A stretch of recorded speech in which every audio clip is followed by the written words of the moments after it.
1-0 গোলে পরাস্ত করে 9 মিনিটে গোলটি করেছেন মোহাম্মদ রফি। এতক্ষণ আপনারা দাঁড়িয়ে দাঁড়িয়ে ম্যাচ উপভোগ করলেন, প্রচুর দর্শক মাঠে চলে গেছে, মারপিট লেগে গেছে, ধুমধাম মারপিট চলছে। বিশ্লেষণ পৌঁছে দেওয়ার জন্য কতটুকু পারলাম আমি জানি না, আমার চেষ্টায় কিন্তু কোনো ত্রুটি ছিল না।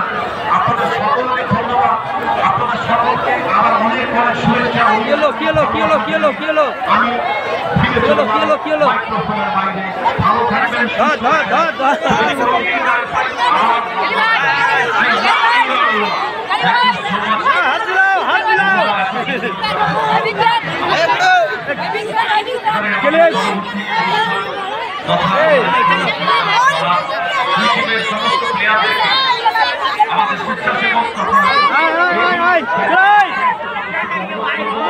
মিলা, কারোর সাথে মিলাতে হবে না, খেলা শেষ।